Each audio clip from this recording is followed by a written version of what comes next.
Welcome to the September episode of our IASB Updates podcast, where we bring you the latest news from our recent IASB meeting.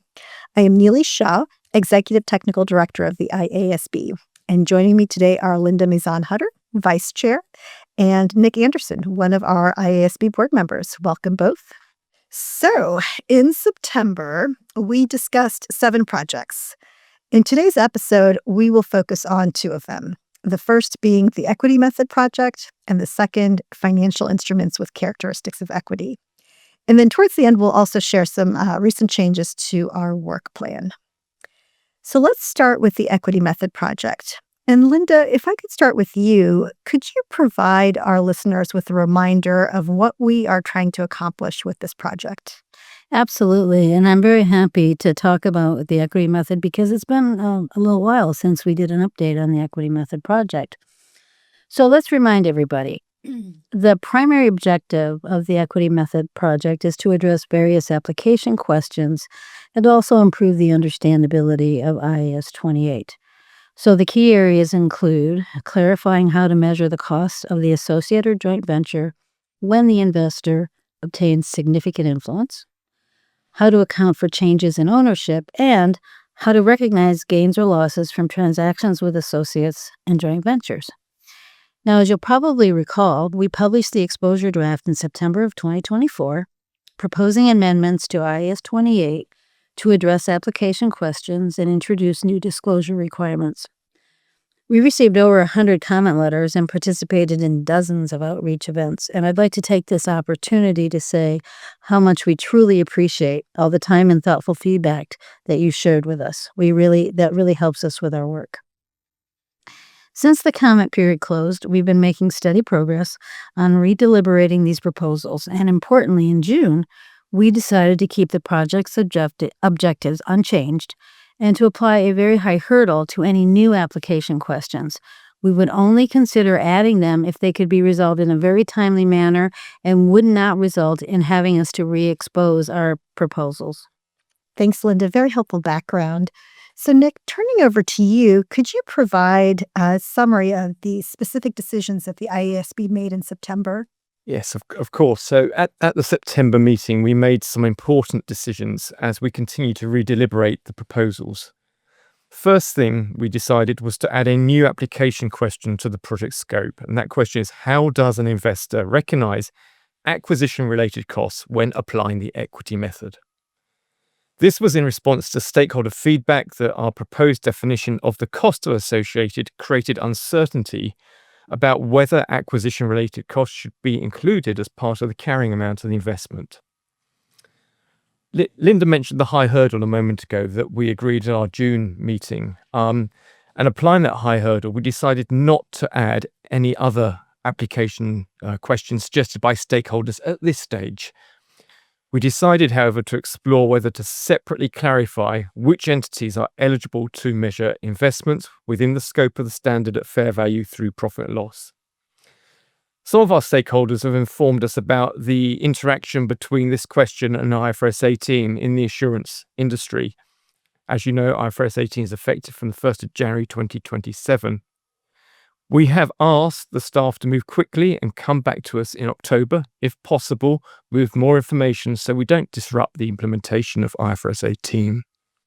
Thanks, Nick. We are already on it, so stay tuned for more on that one. Nick, we also had an important decision within the Equity Method project on what we call the layers approach. Can you explain what we mean by that and what the board discussed?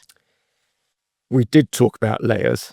So here we're referring to investor purchases of additional ownership interests in associate while it retains significant influence. One consequence of the proposal is that the investor would measure for each purchase of an additional interest its share of the associate's net assets measured at fair value. Now, this approach means that the investor's share of the associate's net assets are measured at different dates.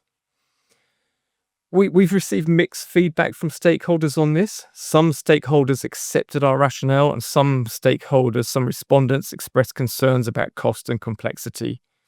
They told us the approach could be burdensome. It requires purchase price allocations for each additional purchase, and these are often performed by external consultants. We didn't actually make any final decisions, but we agreed to explore relief from the proposals.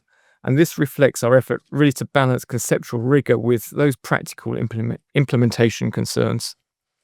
Thanks, Nick. But if it's okay with you, I'd just like to add one additional thought in terms of our discussion of the equity method. In terms of our timing, I think it's important for our stakeholders to know that we've decided to take some extra time to consider significant concerns expressed by certain of our stakeholders about some of the proposals.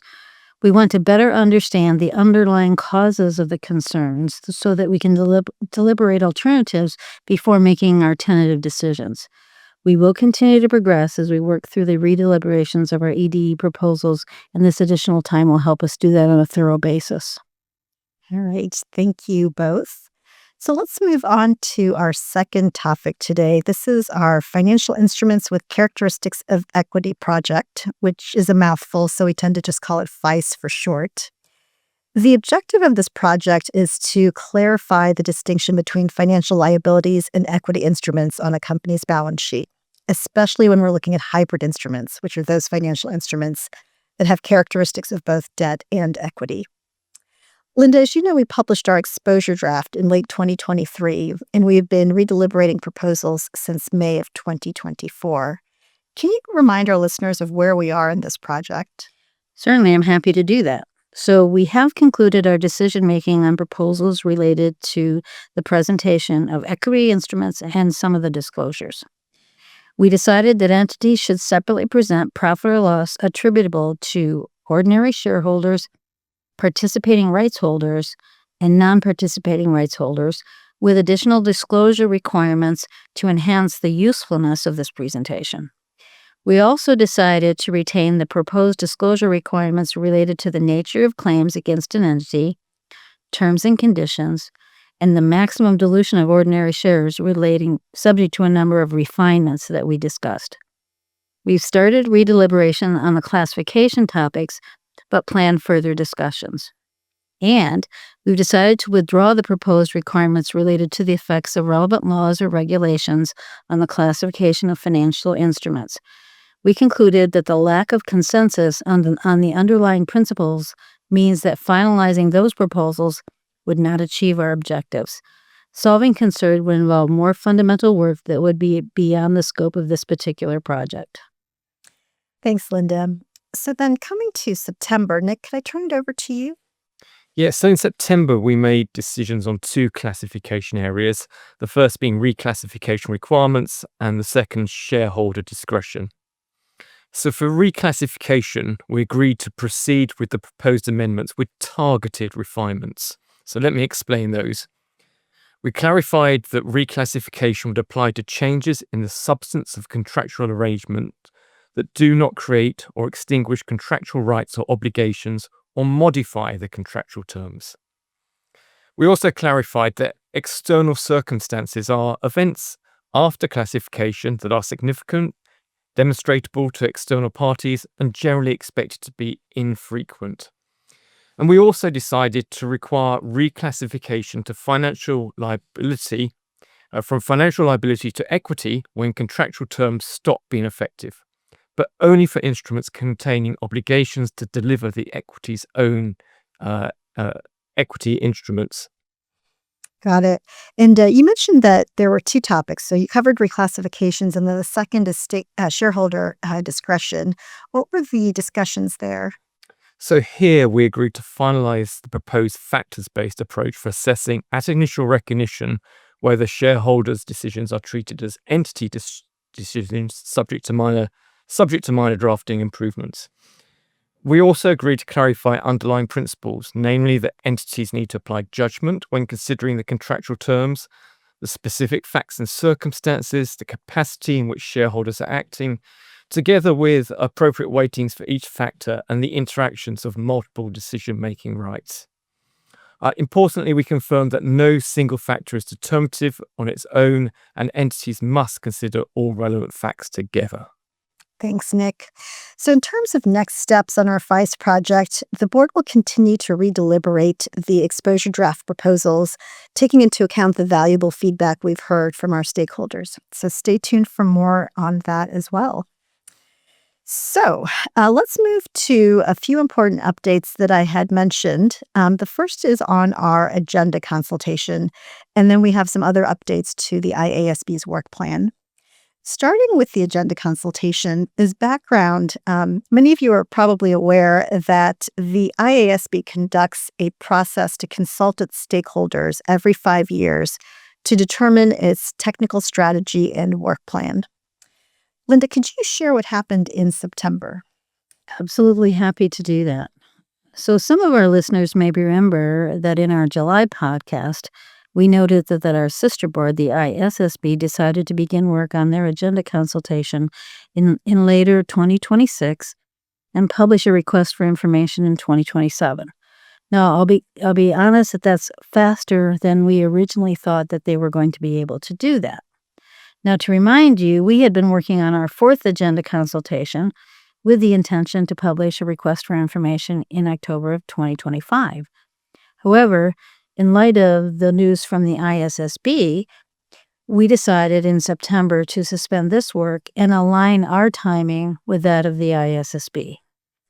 Now, the main reason for this is to make things easier for our stakeholders by only going to market once in 2027, rather than the IASB going to market in 2025, and then the IASB going to market in 2027, and our stakeholders having to respond twice. Now, we acknowledge this throws off our normal 5-year cycle, but this is just a one-time decision to be practical and to be helpful to our stakeholders. So in the meantime, until we complete our next agenda consultation, the board will consider adding new projects to its work plan as resources become available. And of course, all of our discussions and decisions on this will be made in our public meetings. Yep. Thanks, Linda. And then, Nick, as I had mentioned, we had a couple changes to the IASB work plan. Can you share a bit more about that? Yes, of course. So the first is on rate-regulated activities.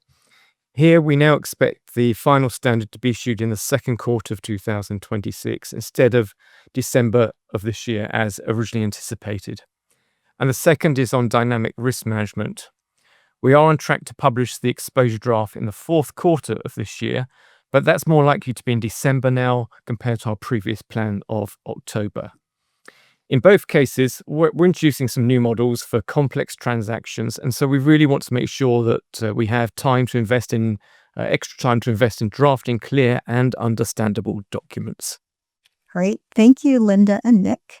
And listeners, thank you for joining us in this episode. We look forward to bringing you further updates on these important projects as they continue to develop, and we hope you can join us for the October episode. If you enjoyed this podcast, please take the time to rate, review, and subscribe on your preferred podcast player.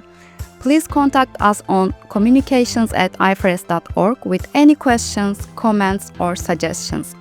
You can also sign up for email alerts on our website, ifrs.org, or find us on social media.